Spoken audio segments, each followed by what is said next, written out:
Good morning all. Thank you very much for staying on after those great keynote addresses and for joining us in this first panel of today's third annual Forum Europe Conference on Artificial Intelligence, where we'll be focusing on trust, excellence and governance. I'm Laura Natale, Tech Media Telecom Mobility Director at the Centre on Regulation in Europe, also known as CER. And CER's interest in this topic is live, if you like, as just last week we published our independent academic study on liability rules in the age of AI, and many of the red threads mentioned in the opening addresses just now are prominent in our analysis, which you can find on our website, cer.eu. So having just listened to the high-level remarks, Commissioner Breton emphasised Europe's practical commitments, for example, on spending. Ms. Artigas outlined the 4 key challenges around AI: technological, ethical, regulatory and social. And we also heard a lot about the process and about innovation and the European framework to follow. So today, to discuss trust, excellence and governance, we welcome speakers who'll provide us with a range of perspectives, and it's my pleasure to introduce, in the first instance, Kilian Gross. Welcome. Kilian is Head of Unit of AI Policy Coordination at DG Connect in the European Commission. We also have Karine Percé, Administrator of the AI Policy Observatory at the OECD. Good morning, Karine. Sebastian Wieczorek, Vice President of AI Technology at SAP. Good morning, Sebastian. Thomas Bouet, from EMEA Policy Director General at BSA, the Software Alliance. Good morning. Daniel Lufer, Europe Policy Analysis at Access Now. So I will come round to each speaker in the order in which I just introduced you all for your introductory remarks, and then we can take some questions from participants, so please keep submitting these, and we will try to look at trust, excellence and governance in as equal measure as possible. So also I'm aware we are running slightly later than scheduled, but we will carry on this session and make up the time. So Kilian, hello. I very much appreciate this. Must be a key moment in time in the lifeline of your unit. Thank you for taking time to join us here this morning. And we entirely understand that the Commission is working on its long-awaited AI framework with announcements due, but perhaps you could talk us through the mindset of the Commission, how it's bringing together trust, excellence and indeed governance as it prepares its initiatives. Over to you. Thanks, Lara, and good morning to everybody. It's a real pleasure for me to be here and to discuss this important topic, because we, of course, work intensively on our project on artificial intelligence, but we don't want to do this in isolation, but we want to have an exchange with stakeholders, civil society, business, with everybody, because this is a topic which concerns everybody. So we are grateful for the opportunity today, and I'm very happy to explain a little bit where we stand and to discuss with this distinguished audience and with the distinguished speakers these very important topics. The AI strategy and project of the Commission is a longer journey. So we started already in 2018. We developed a strategy. We developed elements for a trustworthy AI. And I think the last milestone was in February last year. We had the white paper on artificial intelligence. And there we set out the basic 2 features which we want to develop, namely an ecosystem of trust and an ecosystem of excellence. This is important because both go for us together. We want to boost artificial intelligence because we think it's really a key technology which can help us in Europe to solve societal issues like climate change or traffic management or health issues now, as we see now in the COVID crisis, to stay competitive. But as well, we want to make it trustworthy. So we want to do it the European way. So we want a technology on which people can rely and where they can be ensured that their rights are well respected and they have the same protection as they would have in the analog world. And these are the 2 pillars, and we continue to work on the 2 pillars in parallel because we believe that they belong together, so that we need to work on both sides of the coin. When we launched the white paper process last year, so roughly 1 year ago, we afterwards started a public consultation, and the result of this public consultation was pretty overwhelming because we got more than 1,200 replies and more than 400 written submissions, so position papers, and it was really all over the place. So you could see citizens, business, civil society, academia, public authorities, others from Europe and as well from other parts of the world. So the interest is huge and the interest is widespread. This is not a business topic, but this is a topic which concerns really civil society as well. And what we could take, because I have only, as Lara told me, 5 minutes, so I have to be quick, and I cannot just speed up by speaking quicker because there's so many things I would like to say. But the two things I think we can take away from this public consultation is that there is a strong concern that the current legislation is not sufficient. So 33% find there are gaps and 42% said we need bluntly a new legislation.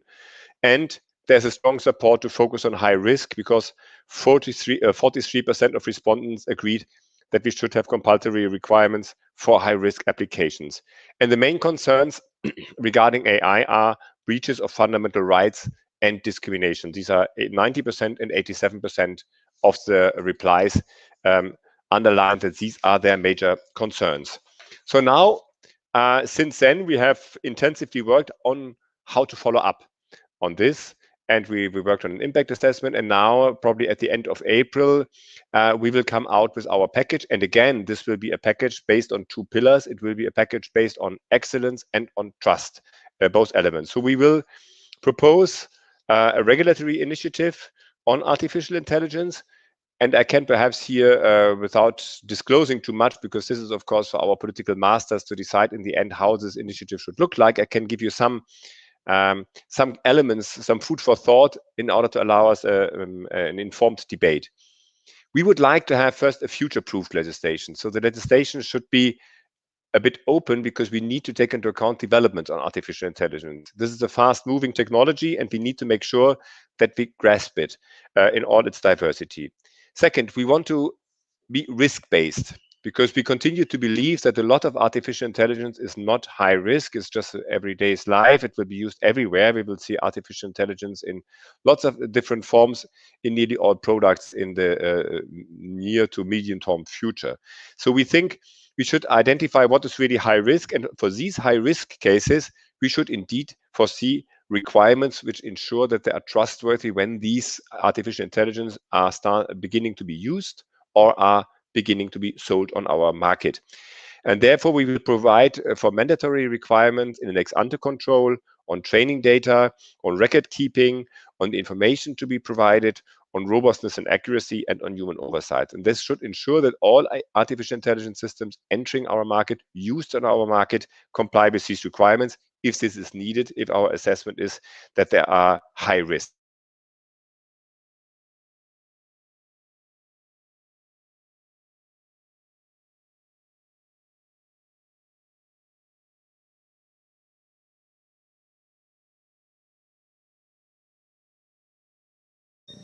Now you should hear me again.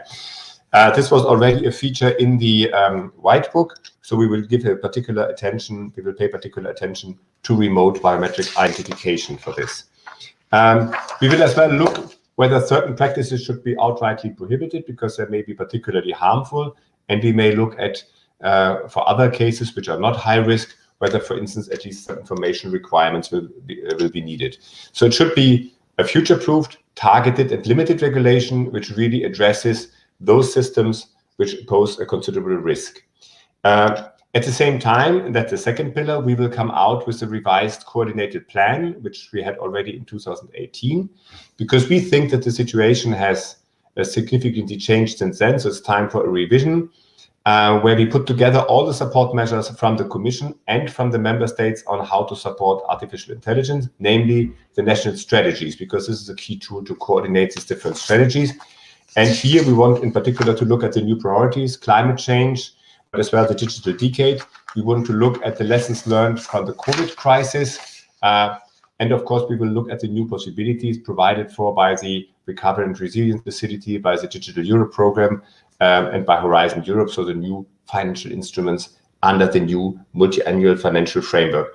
Therefore, we will again continue our journey on these two pillars, promoting excellence, promoting artificial intelligence, and at the same time trying to make it trustworthy, because we believe that this belongs together. Because in the end, after all, artificial intelligence should and will only be a success in Europe. It is trustworthy, and consumers and undertakers and entrepreneurs can take it, can use it without any material or reputational risk. So that's a bit in a very short nutshell our vision, and we are very happy to. I'm very happy to take questions and to continue this discussion on more detailed points if you so wish. Thanks a lot.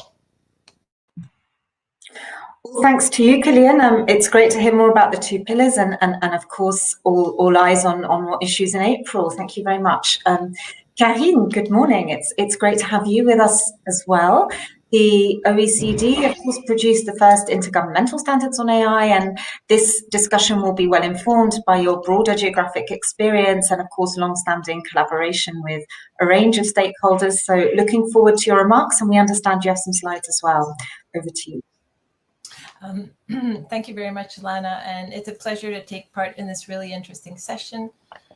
Just reacting quickly to Kilian's remarks, we're very excited and curious to see what the European Commission's regulatory package and new coordinated plan will be. And it's really encouraging that there seems to be a lot of compatibility between the vision of the Commission and others like us at the OECD on how best to implement human-centric and trustworthy AI. So I'll zoom out a bit from the European context to the OECD and partners, as we have a different membership and mandate, and say a few words about what we've been focusing on. So as you said, Lana, in 2019, and here again in close coordination with the European Union, the OECD adopted the OECD principles on AI, which are the first intergovernmental standards agreed by governments for the responsible stewardship of trustworthy AI, and are also the basis for the G20 AI principles, which significantly broadened their scope.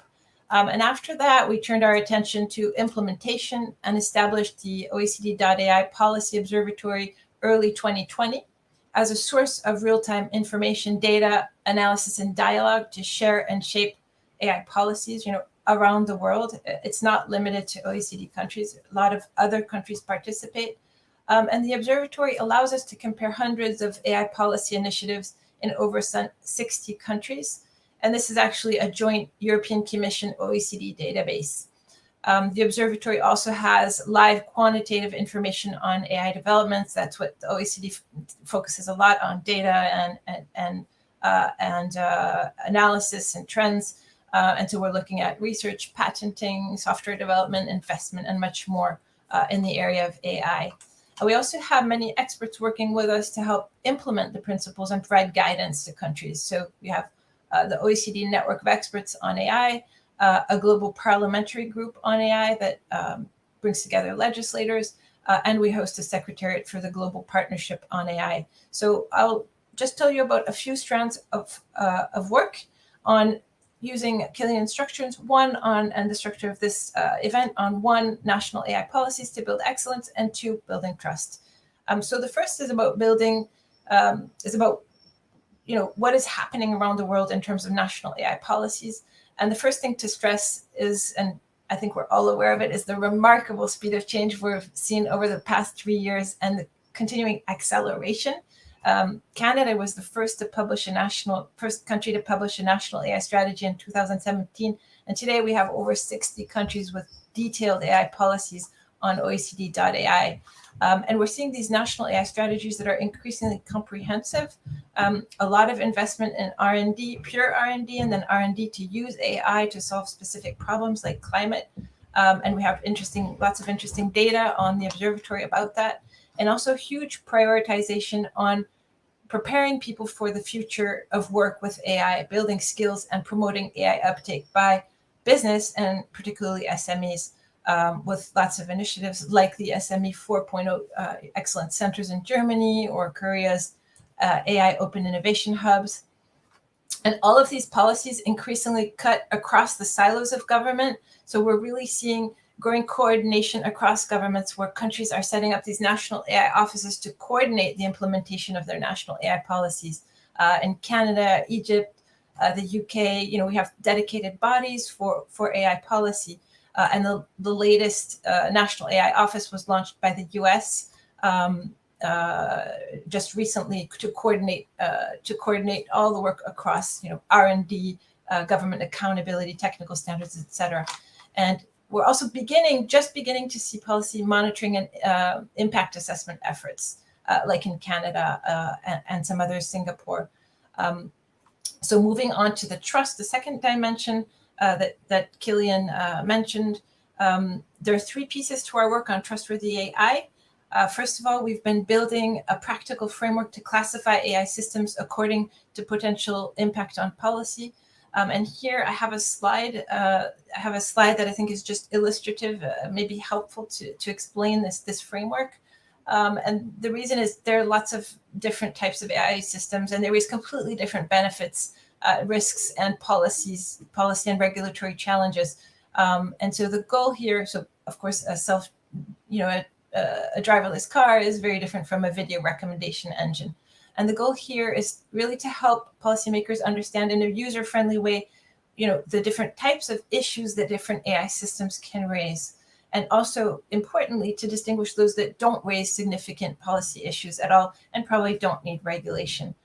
So we represent this AI systems with four key dimensions we think are most relevant to policy. So first, that's the box on the left-hand side, the context in which the AI system is used and its impact. That's the broader socioeconomic environment, including the sector. An AI system in finance or healthcare will be different from one in entertainment. The business function, like a hiring function, whether it supports critical infrastructure, its deployment impact and scale, and importantly, effects on human rights and well-being. The second dimension is the properties of the data and input that flow from the context to the AI model. And this is not just data, but also increasingly knowledge and rules codified by humans. And other important things with the data and input are going to be whether they're evolving dynamically, whether they're personal or sensitive data or public data, or like weather data or commercial data that has intellectual property rights. The third dimension is the model itself, the AI model itself. And here we care a lot about how the model is built in the first place. For example, a system built with a neural network may be harder to explain than a symbolic AI system, and then how it's used, what are its objectives and performance measures. And lastly, from right to left, the task and output reflects how the system interacts with the world. So for example, is the system generating content? Is it doing planning functions, planning tasks, personalization tasks, recognition tasks, etc.? And then how autonomous is the system in the actions it generates, and are humans in or on the loop? And so we've tested this classification, and we'll be further testing it with lots of different types of systems to check that it works and that it's practical and useful. And we'll launch a public consultation in April, and we'll be reaching out to you to invite your comments and input if you're interested. So a second work strand on trustworthy AI really quickly focuses on tools to implement trustworthy AI, and we're building a database of tools in three big buckets of technical approaches, like technical standards and certification, schemes for things like bias detection or explainability, and also process-related approaches like documentation schemes for data sets and models, codes of conduct, corporate governance frameworks, as well as awareness and capacity building approaches. And third and last work strand on trustworthy AI is looking at what countries are doing and all the regulatory initiatives underway, again, using the information on OECD.ai. And here what we find is we spend a lot of time talking about differences between countries, especially across the Atlantic, but actually we see a lot of commonalities in the values and philosophy. And then the implementation differs due to domestic structures, but a common approach, and that Killian emphasized, is that we see across OECD countries is really this risk-based approach. And the US recently has asked through the Office of Management, the OMB has asked all federal agencies to conduct risk assessments about how AI impacts the areas they are in charge of. And so with that, thank you very much for listening to me. I hope I didn't spend too much time. Thanks, Lana. Back to you. All thanks to you, Karine. And I think it's very interesting because you referenced the two pillars there of trust and excellence, but very much grounded in a governance framework, in fact. So we're addressing all three pillars of our own conversation here very well. Thank you. Moving swiftly to Sebastian. Hello.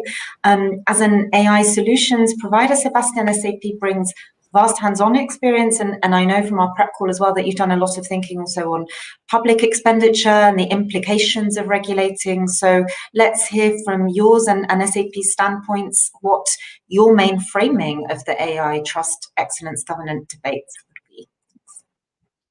Thanks, Lara, and thanks also everybody for hosting me here and listening to me. I would like to start with giving the context. I think from my perspective, AI is, maybe it's brave to say that, but it's a once in a generation opportunity for everybody, for all the regions, for all the countries. And I think we have seen in the past agricultural revolutions, industrial revolutions. I think AI has the potential to be a cornerstone in the way we're developing our societies, and that's because the power of automation that has is comparable to the power of automation that was fueling and driving previous revolutions.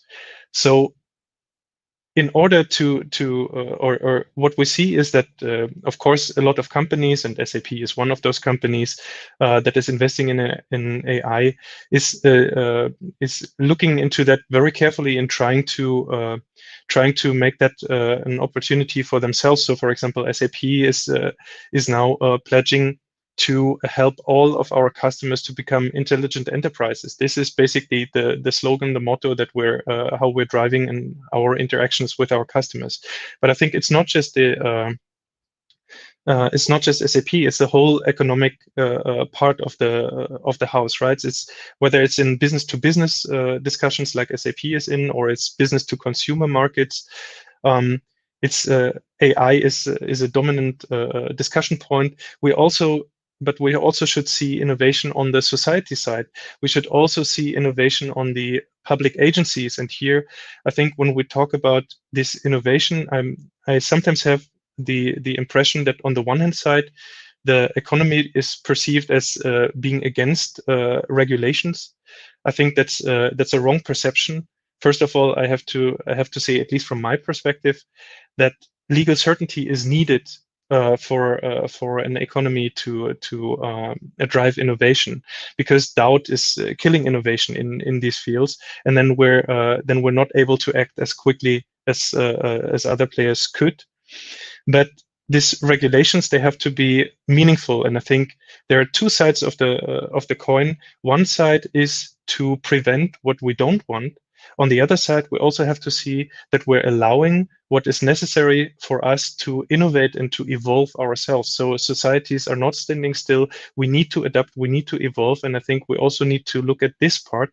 And I feel that too little time is spent on also removing barriers for the adoption of AI. So I've been in, for example, in the study group on AI of the German Bundestag, where we talked a lot about what would it take to use AI in the public sector. And there are lots of obstacles that, in my opinion, doesn't get a thorough analysis and don't get talked about in the same rigor than we're talking about, let's say, the trustworthiness aspects when it comes to regulating unwanted areas of AI, which no doubt is important. But so when we talk about sensitive areas, let's take the example that nobody wants to take in this discussion. Let's talk about face recognition. When we see that on our smartphones or even in our digital cameras, we have algorithms that are detecting faces in order to set autofocus, that is completely irrelevant to anybody. These algorithms are not sending data anywhere, especially in your digital camera. They're not even able to communicate. They're doing just one thing. They're helping you to make the best possible picture. Nobody should be afraid or even thinking about it. And there is also no public debate about it. Now, it's a difference to if an economy sector, for example, is using it to provide surveillance software, or for example, a public agency even providing or using it to identify people in the street. And I think we have to discuss about what kind of applications we want and what kind of applications we don't want. We also want to use face recognition, in my opinion, for example, in the industry to detect whether workers in high hazardous areas are wearing hard hats, for example. And for that, you need to know where is the face in the image and is the hard hat on top of it. That's a typical technical problem that you need to solve. And I think nobody should be against improving the works quality, as long as we're not going into, let's say, areas that are unwanted. And here, surveillance in terms of face recognition is, of course, a sensitive area. But what we see at the moment is that, especially when we're talking about these sensitive areas, where we're putting regulations in there that makes it hard even to do the wanted or the unproblematic cases. So if you think about the data that you need to aggregate, the data that you need to process in order to do a face recognition algorithm, it's a lot of effort. If you do that in the EU, it's a lot of regulation already now with the GDPR that you have to fulfill. And the consequence of this is that there is no German or European provider of face recognition software. We have to import that, even for these great and good use cases that we have. The reason, and for me, this is an issue, because especially in those sensitive areas where it would be good if we could rely on European providers, we are coming up with regulations that make it hard for European companies and for European societies to innovate on this. So I'm not against regulation in this area, but it has to be targeted.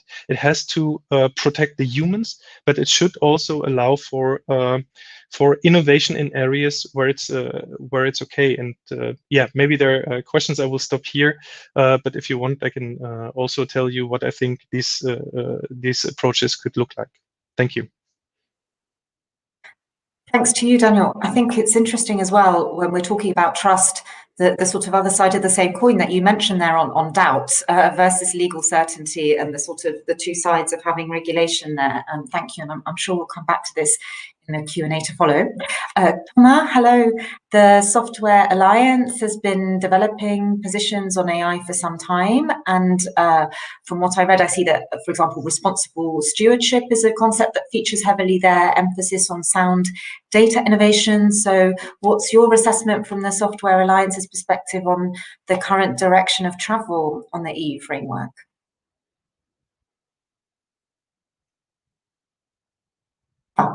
I think we might have lost Thomas's connection. So Daniel, if you would you mind stepping in at this point? That would be really helpful while we try and get Thomas back. Right, hi Daniel. So I mean, Access. So you're here representing Access Now, and it's great as well to hear in many of the remarks this morning the importance of civil society in this discussion. I know in your white paper response last year and when we spoke previously that some concerns were raised about trust and excellence, for example, around some of the EU-funded projects. And I imagine you'll have also been thinking a lot about the role of AI since the pandemic changed the world, as Breton mentioned, and AI needs as well. So over to you for your views while we try to get Thomas back, and thank you very much for being here. Great, thanks, Laura. And I can put Sebastian at ease maybe to say that I'm very happy to talk about facial recognition. That's one of my main topics, so maybe we can get into that in the questions.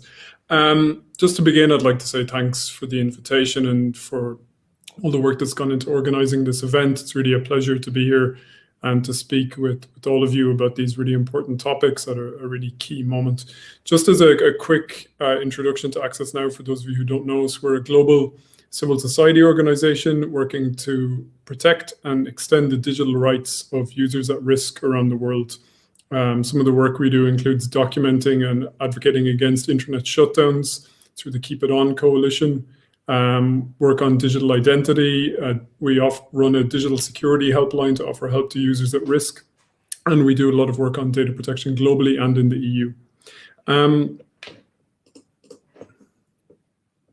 1 second. So in my opening remarks, I'd like to discuss the trust and excellence, so the two pillars that were already brought up, and how the use of AI systems, not only in the EU, but actually around the world, is currently failing to achieve either, and how the upcoming legislative proposal on AI could take an important step in changing that. So why is the development of and deployment of AI systems currently failing to win the trust of consumers, citizens, and people in general? I think, first of all, it's important to say that there's little to no transparency regarding where and how AI systems are being used, whether by the private sector or, more importantly, by the public sector. Unfortunately, from civil society's perspective, we tend to find out about the use of systems when things go wrong, either through the work of investigative journalists, civil society organizations, or people who've been negatively affected by systems. So for people to trust the use of these technologies, we'd need to know when and how they're being used and have at least basic information about them publicly available, as well as having the possibility for enforcement bodies, civil society, and affected groups to scrutinize and, if necessary, contest their use. We often hear about the need for human oversight of AI, as if AI is out there doing things on its own, but AI systems are just tools used by people. We need democratic oversight of how these people are using these tools, so there's not happening behind closed doors. And transparency, I would say, is not a silver bullet. Knowing that a system violates our rights and knowing how it works is just a first step. We then need to take action to tackle that violation. But transparency is an essential first step.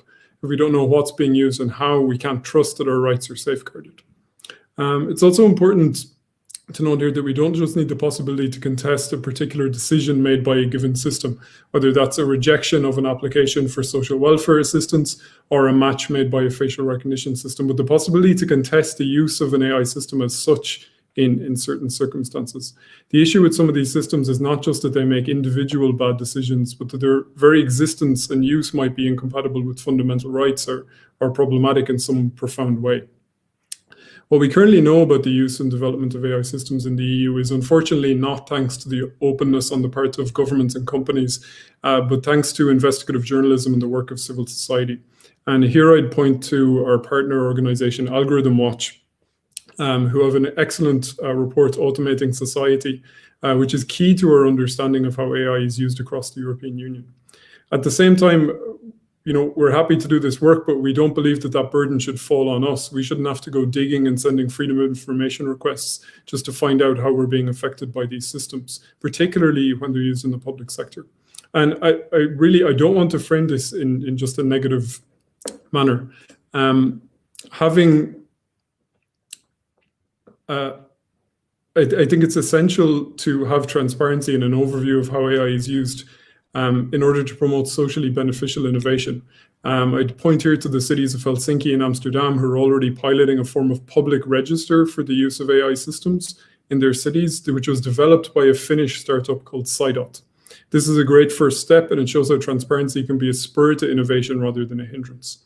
And let me now go quickly to the second issue I want to highlight, which is how the development and deployment of AI systems is failing to achieve excellence. And again, this issue is not just in the EU, but worldwide. And again, the EU has a chance to do something about it in the upcoming proposal. So we often hear worries, and we've all seen reports that the European Union is falling behind China or the US in AI development and deployment. And the problem with many of these claims is that they make no distinction between different applications of AI and say nothing about the quality of those applications or their compatibility with fundamental rights. AI tends to be taken as a single thing that we need to either keep up with or fall behind on.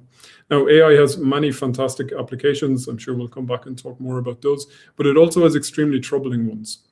And talking about and trying to quantify, as some think tanks, for example, have done, who is winning the AI race is both kind of silly and incompatible with the EU's ambition to carve out its own path in AI development that is built upon European values, by which we mean human rights, I believe. So what do we mean by troubling applications of AI? Well, researchers and private companies have tried to develop AI systems that do a range of horrific things, frankly.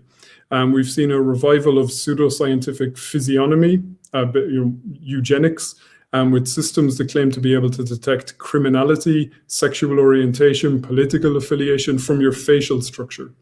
We've seen a system funded under Horizon 2020 called iBorder Control and tested on vulnerable migrants at the EU's borders They claim to detect whether someone was lying based on their biometric data, so based on their face, which is another scientifically baseless claim. Lie detection doesn't have a good scientific foundation. Also, highly contentious emotion detection applications, which have shaky scientific foundations and aim to make inferences about our most private selves. One such system, again funded under Horizon 2020, even makes inferences about people's attractiveness in order to better serve them ads. Now, anyone familiar with how machine learning works will realize that getting a machine learning system to give an attractiveness score will only perpetuate racist, misogynistic Western stereotypes of beauty. Now, is this excellence? Is this what we should be funding and deploying in our societies? So to wrap up, and I'm sure we'll come back to some of these issues, I'll just finish with what the upcoming proposal can do to fix some of these problems. I think, first of all, we heard some encouraging things in Killian's opening remarks. Mandating transparency, particularly in the public sector, will be key. In our response to the white paper, we argued that for all applications, a burden of proof should be on the entity wanting to deploy a system to demonstrate that it does not violate human rights via a mandatory human rights impact assessment. This must apply both for the public sector and the private sector as well, at the latter as part of a broader due diligence framework. On top of that, we argued jointly with Algorithm Watch for the establishment of mandatory public registers for AI systems used in the public sector, which would list basic information about systems, including the results of impact assessments. And finally, I'd just close by saying we need to be bold and draw red lines for systems that irremediably violate our fundamental rights. Whether that's remote biometric identification systems used in public spaces or pseudoscientific prediction machines that reduce us to our biometric data and make dubious inferences about us. 62 civil society organizations, including Access Now, recently sent a letter to the Commission asking that red lines be drawn on applications of AI that are incompatible with fundamental rights. Building on this, 116 members of the European Parliament sent a letter supporting this same call and asking that fundamental rights be placed at the core of the proposal. And we need to acknowledge that even a high-risk classification will be inadequate in some situations in order to mitigate the danger. And just the very last thing is that if the European Union is serious about carving out its own path forward with AI, with European values, that is human rights at the core, we need to be bold in making the call on which applications of AI are simply incompatible with our values and rights, and having the maturity and integrity to prohibit them. We can remain competitive with other countries in areas of AI that have actual benefit for society, while leading the way in showing that not all technological developments represent progress, and then in fact some of them represent a slip back into dark aspects of our past, which fundamental rights were designed to prevent. Thanks. Thank you very much, Daniel. I wanted to also thank all viewers who've been submitting great series of questions, and absolutely going to take these, but if I can please ask that we get Thomas now that he's back. It would be great to have the Software Alliance's perspective so that we can round off and then move to Q&A. Thomas, welcome back, and over to you.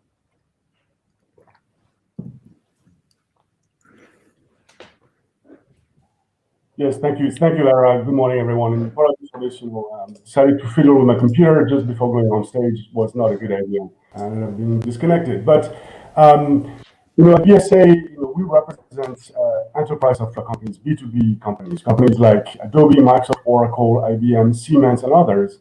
And they're all developing AI solutions, and they're looking at the AI for the benefit of their own customers. And their customers are either businesses, large or small, but also governments who are relying more and more on digital technologies and on artificial intelligence. And as we look at the landscape around artificial intelligence, this is always the scope that we have in mind. How companies in a variety of sectors, in a variety of fields of activity, can actually benefit from AI, which is using data in a better, faster, and more efficient way. And for that matter, trust and excellence are two key components, key foundations of the way that we and our members look at artificial intelligence. First, excellence, making sure that the products, the services, the AI system that are being developed for the use of further business customers are state of the art and achieve the stated objectives. The second is trust, of course, because companies, governments will entrust companies with their data, and the data can be personal, can be sensitive, can be business data, can be whatever, and ensuring that there's a strong framework around the protection of that data to make sure that it is used for the objectives that are stated and does not create issues is something that is extremely important. And trust in that regard is actually earned every single day by our companies as they use, develop, and work continuously with their customers to make sure that they further offer new applications, new uses, and better products. And as we're looking at the panel this morning and what's happening in Europe and around the world, there's a few elements that I want to touch on. The first one is, AI is not developed in a legal vacuum, far from it. Want to touch upon the views of the Commission about the next legislation on that Killian briefly mentioned earlier. And the last one I will mention is really the importance of the data and data policies that are being developed in Europe, but also all around the world. But if we start looking at the legislative landscape that we see today, there's no vacuum. The European Commission, the last European Commission tasked the high-level expert groups to do an inventory of legislations in the EU that are applicable to artificial intelligence, and there's plenty of them that are already doing that. And for instance, the GDPR is applicable to AI, and AI will not be able to develop and strive without following the GDPR rules. But there's a lot of other legislations that may not be self-evident as having an effect on artificial intelligence, but in fact are critical for the development, the use, etc. And I will mention just briefly a few to give you an idea.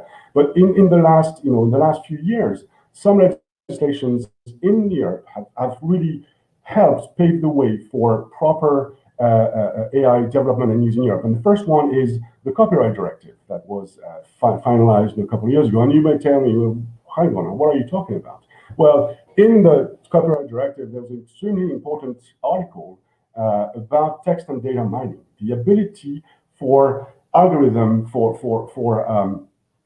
software to process data, to aggregate data, to analyze data in vast numbers in order to find inferences, others, and that is critical to artificial intelligence. The ability to combine data sets and look at different elements to extract the information that is needed. The free flow data regulation that was finalized, and as well as the Open Data Public Sector Information Directive, which freed up helped free up more open data to be used in a variety of applications, but also the ability for the data to flow, at least in this case, across the European Union. That's absolutely a prerequisite for AI to be developed, deployed, and used appropriately. So before embarking on regulating and adding more layers of regulation, looking at the inventory of what we have and moving forward is important. So, turning to the white paper that the Commission published last year, the focus, and what seems to be what Killian was mentioning a few minutes ago, is on high-risk AI. And from our perspective, that makes a lot of sense, because AI, as I said, is used in a variety of fields for a variety of purposes, and not all of them will bear the same risks. Now, the difficult question that we're all facing in this space is, well, what is high-risk AI? How do you define this? And there's a variety of answers to that. Some of them are, let's do a list of high-risk sectors. Let's do, from our perspective, AI needs to be looked at from two lenses. One is the context, and the second is the purpose. So first, the context. In which context are we using the AI, and deploying and developing it? And the second is for what purpose? And from that, we can already weed out a number of low-risk applications of AI. And because if you start thinking about a sector, you say like, well, medical research is extremely high-risk sector. That's true. If you're looking at AI for developing or sifting through medical records, medical data, etc., etc. However, in the same sector, there's AI tools that are used in order to ensure payroll or ensure a better, more efficient human resources services for folks in that company, in that sector, etc. So these uses will be completely different, and the risk will be completely different. So looking at the context and the purpose to try to define that will bear better results, because one, it will be applicable for specific cases, as issues arise or may arise, but also it allows for a future-proof approach, because it's not about everything is, a blanket approach. It's really tailored and looking at each case and trying to define, and how, and then from that, how do we mitigate the risks, right? When we've identified them for each particular case and context. And finally, touching upon the data, because AI does not exist without data. That is a fact. And then sort of the data policies, the data governance that are being developed in Europe, but also all around the world, will have an enormous impact on the development, deployment, and use of artificial intelligence. And one of the things that we are very concerned about is the hurdles that are being put to data flows, data transfers.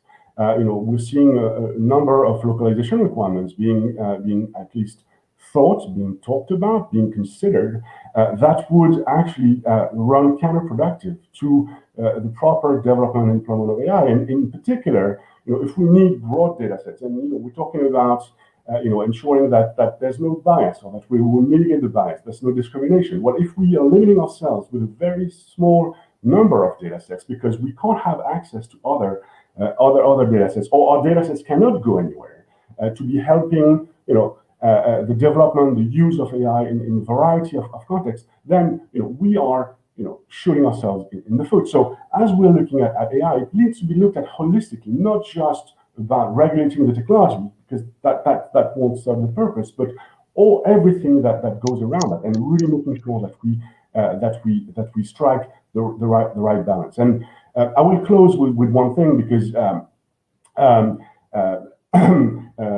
it was mentioned, there's 60 national AI strategies around the world. A lot of countries are doing that. And what's important is to try to strive for convergence. Like-minded partners should talk and figure out a way that how we can all work together towards the same goals, facilitating the use, the deployment, the development of artificial intelligence in ways that are compatible according to shared values, shared goals, and working hand in hand. So that will take time, but we cannot afford to go all our separate ways. If we start having 60 different ways to look at AI, this will become impossible in this digital age that we all live in. So working together towards global convergence of rules and ways to look at that will be extremely important. Thank you, Thomas. Thank you very much indeed. So we've hit a lot of varied aspects. There's much that merits further discussion here.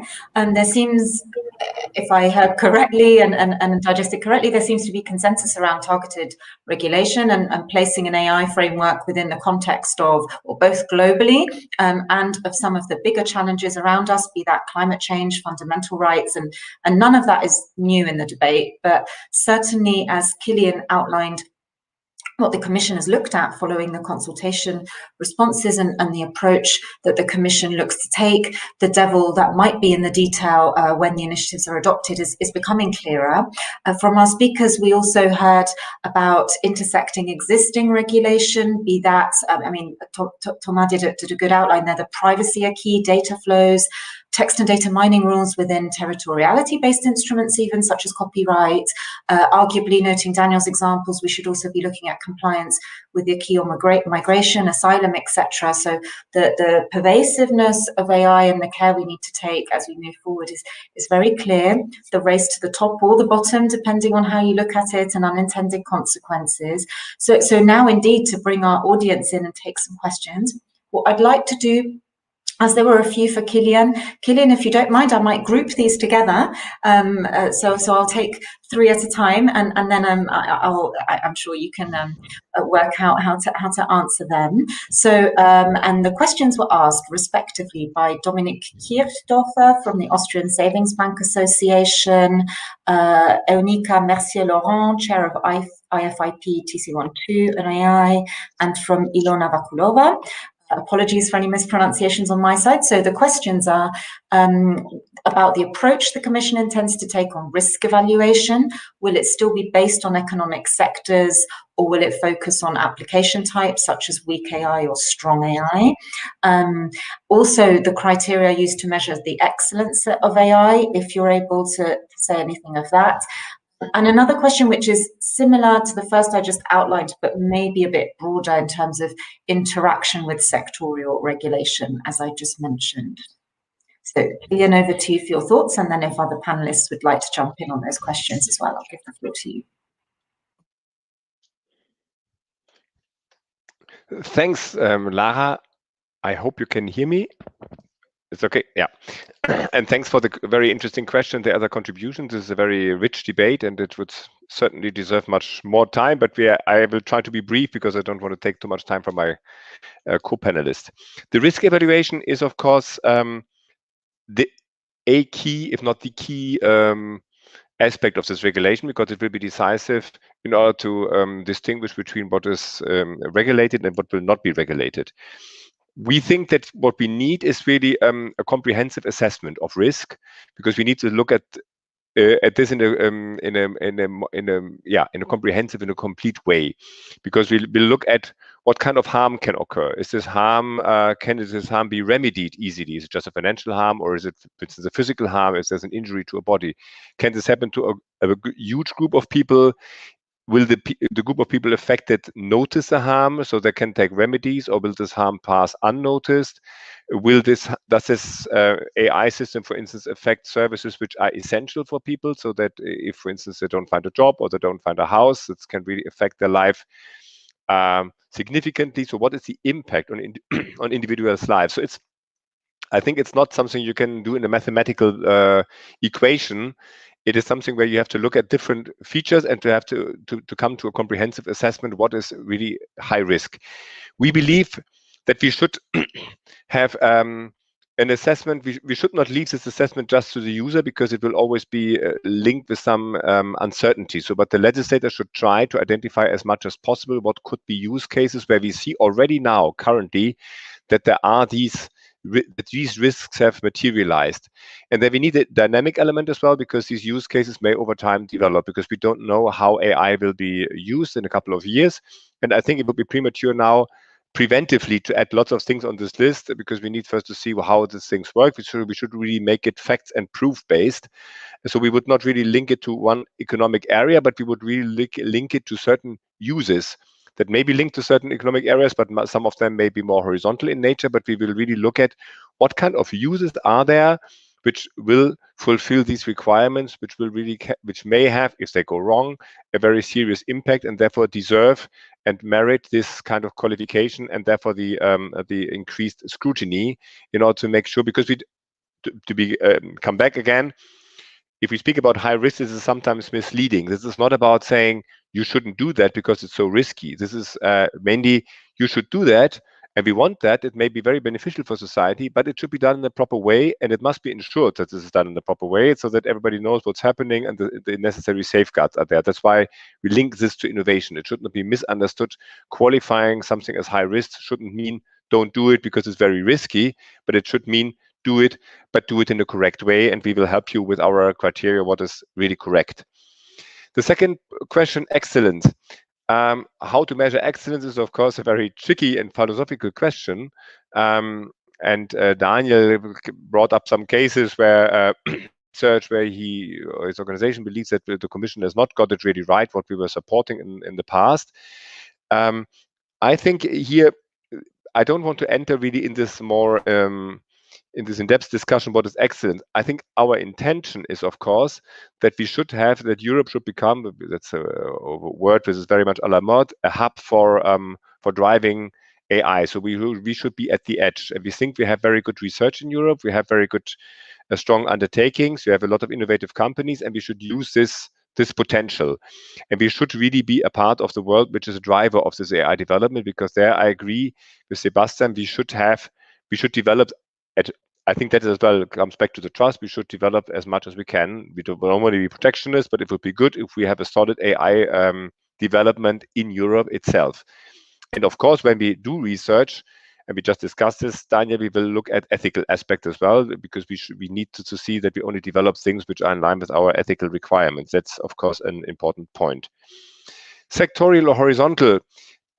What we plan to do is horizontal, because we think that AI has certain inherent features which are displayed, notwithstanding the area in which you use the AI. Meaning the AI has this, to put it in a very simplistic way, you don't always know when you have an input what is the output, because the process itself may be not obvious or easily to retrace.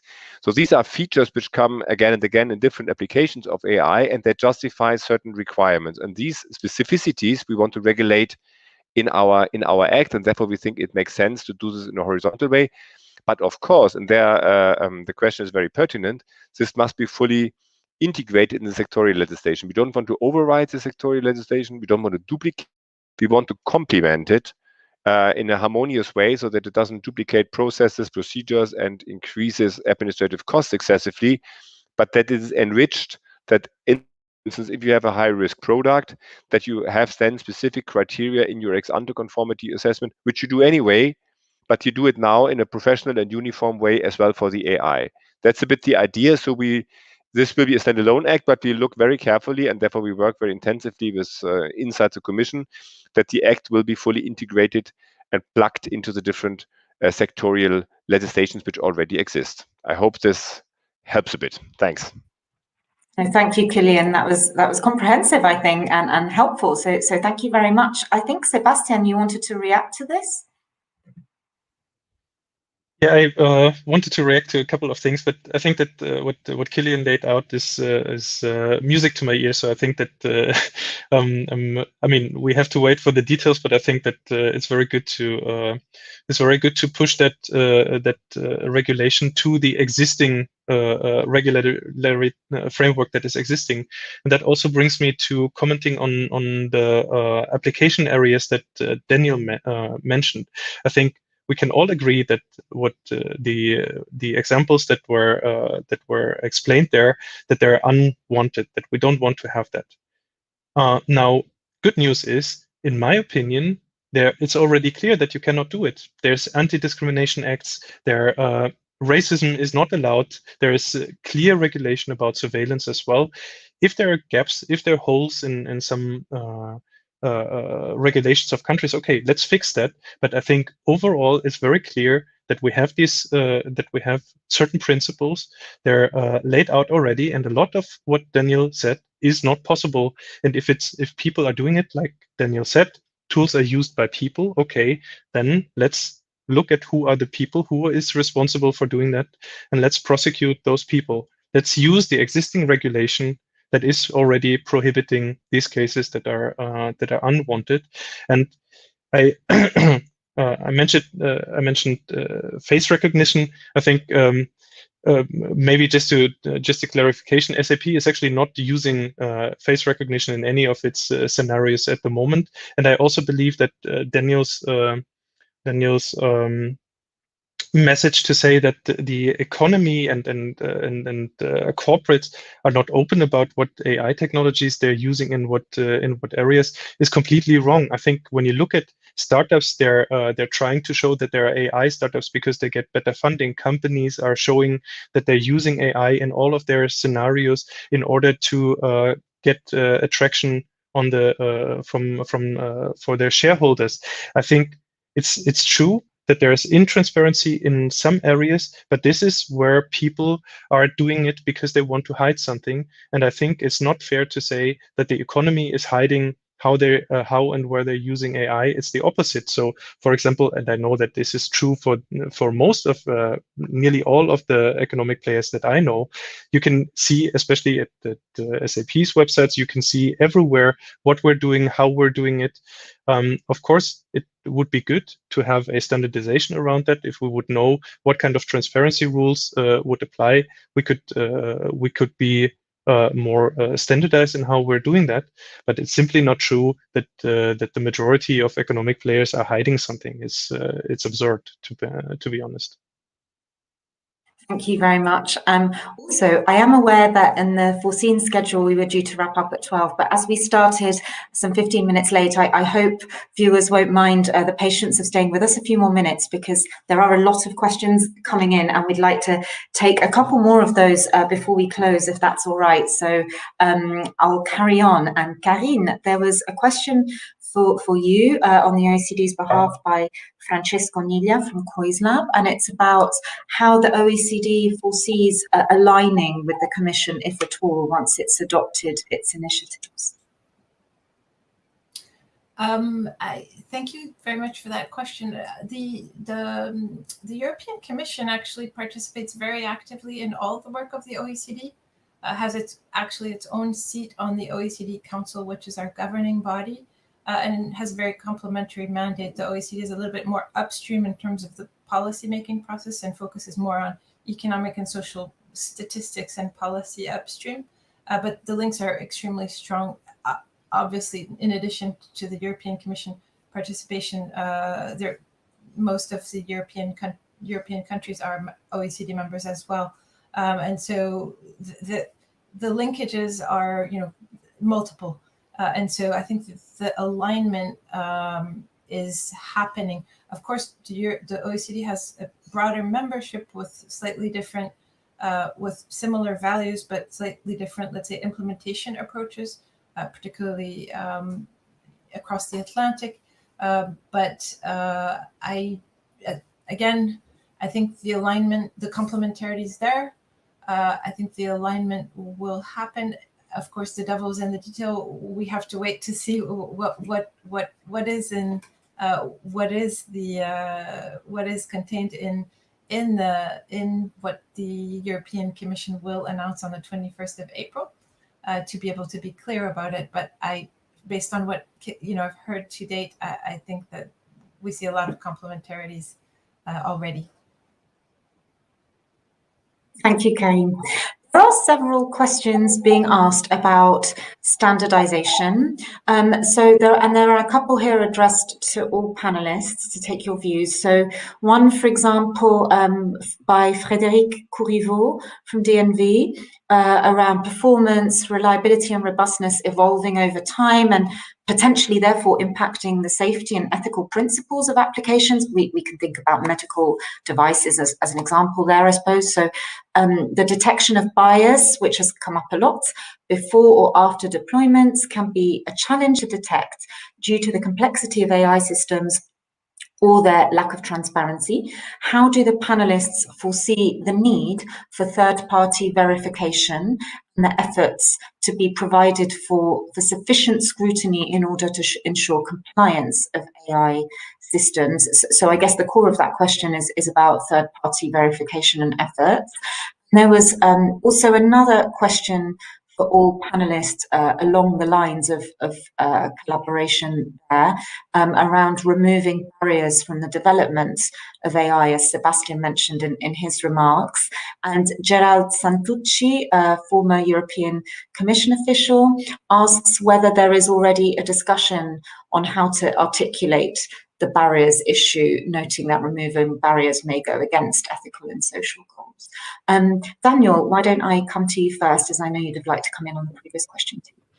Yeah, just to quickly respond to Sebastian. So I'm obviously very aware that there's a huge incentive for companies to market themselves as AI, and there's obviously also been very funny cases of where it turns out that they're not using AI at all and are actually using cheap overseas labor to pretend that they were actually doing automated processes. But just to clarify what I meant, so although companies do, of course, tend to promote the fact that they're using AI, they don't tend to be giving the information that we as civil society might want.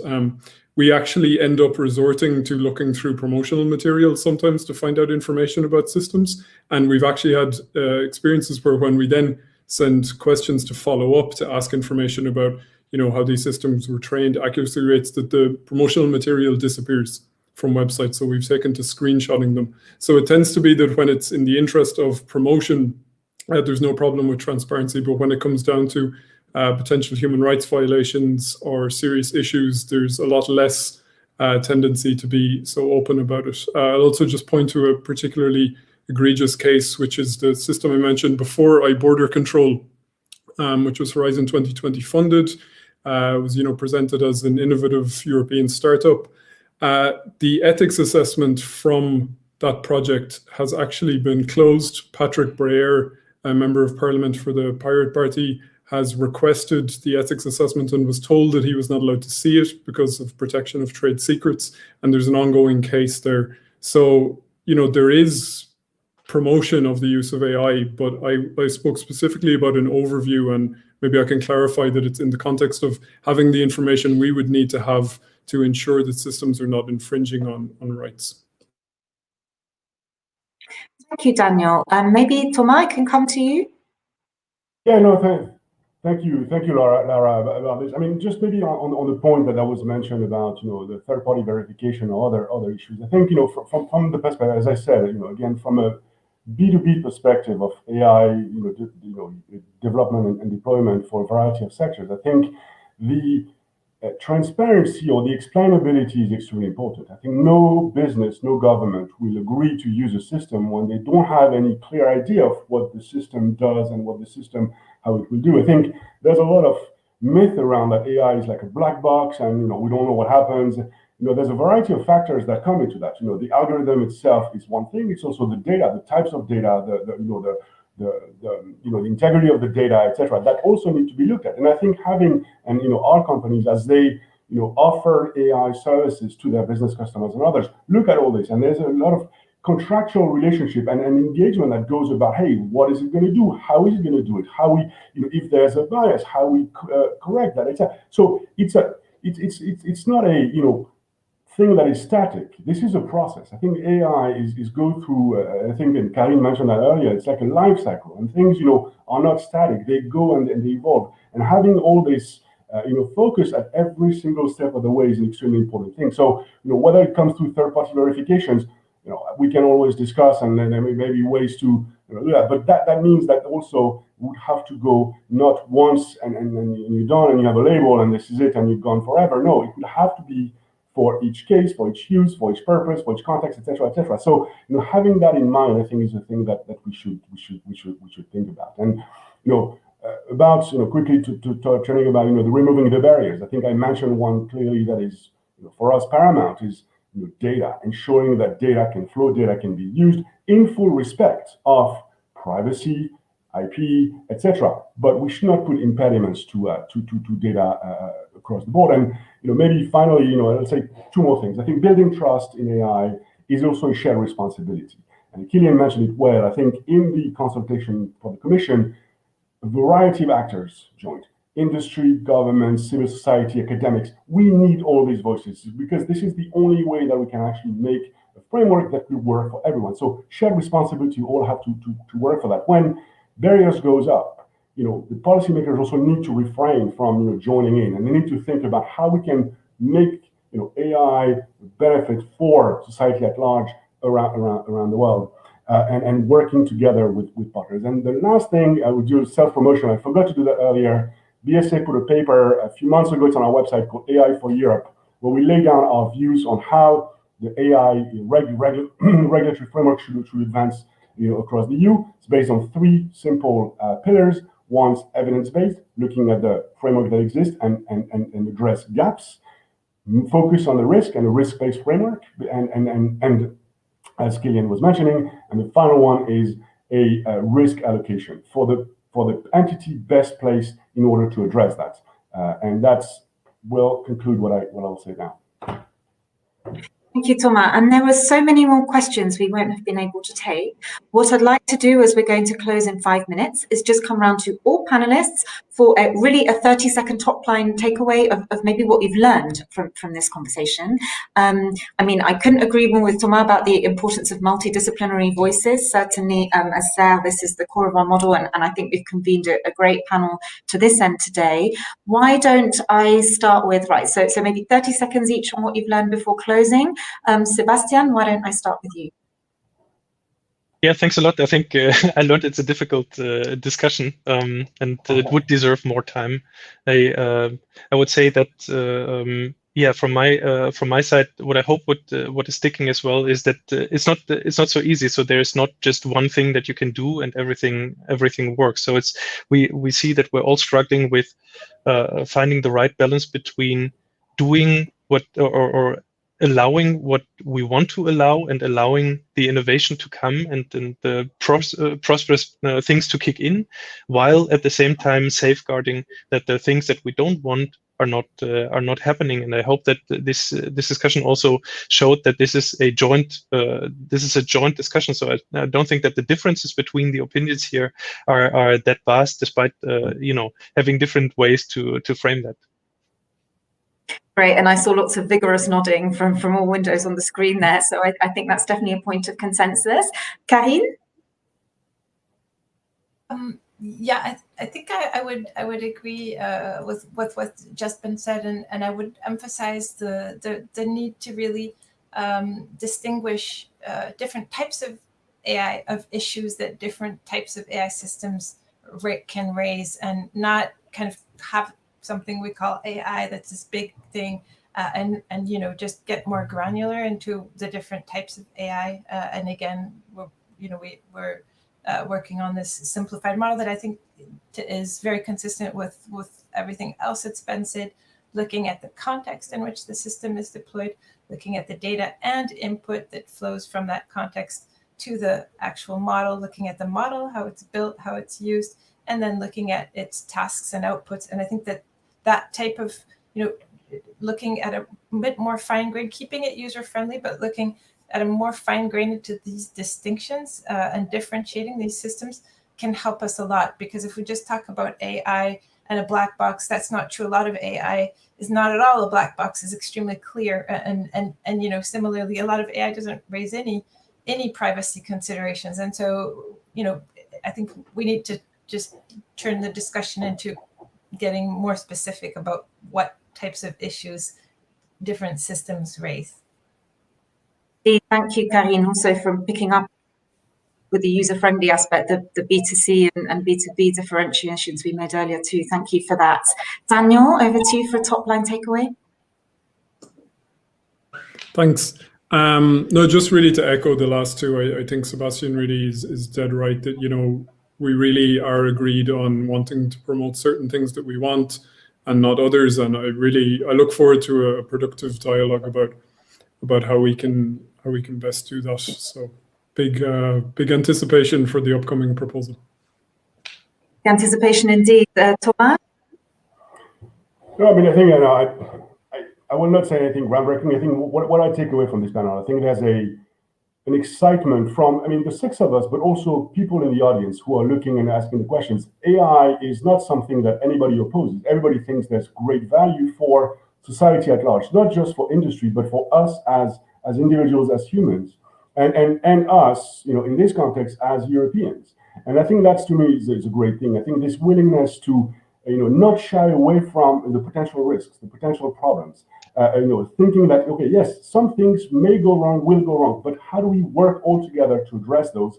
And working, all together to achieve that is a thing that, indeed, I think to what Daniel just said, there's a lot of work that will need to be done. But if we all join forces to do that and advance in the same direction, I think, I'm hopeful that we'll get there and we'll have the right conditions. Thank you. And on that hopeful, positive note, Kilian, over to you for a last word before I close. Thanks a lot, Lara. This is not easy because most of the things have been said. I agree. I take home a bit two key messages. A good message for me is that I think we have a lot of common ground on the approach, which I've tried to outline, at least on the principles or on the big assumptions or the big ideas. The less good message is, of course, the devil is in the detail, and there's still a lot of things to go back to the drawing board to get this all right. And I take a lot of inspiration from what you have said on the different aspects. But I think what Thomas said is very important. We should not forget, if we get it right, AI is a chance, an opportunity, and should not be considered just as a risk, but it should be considered as something we should do. It's an endeavor we should undertake together, conscious of potential risks, but as well always aware of opportunities. I think that should be, the key message, that we do not just go out of this with a feeling there's lots of risks and let's first discuss the risks and then start to do it. Let's start to do it and look at the same time at the risks. Thanks. Thank you very much for that balanced emphasis there too. And thanks again to all participants for, it's been really interactive, this debate. So in particular to Kylian, Karine, Sebastian, Thomas and Daniel for their involvement. And these are clearly some of the most topical questions there are in Europe's quest for digital sovereignty. And it's been a great pleasure for me to help facilitate. I thank Forum Europe for inviting me. By next year's edition of this annual conference, we'll be in fine-tuning mode, which is very exciting. I mean, we heard in the keynote addresses this morning about the iterative nature of AI strategies. So the lunch break next, we reconvene at 1:10. A great afternoon up, starting with the keynote from Germany's Federal State Minister on AI, Dorothee Bär. It's bye from me. Thank you all again, and here's to a successful conference. Bye for now. Bye-bye.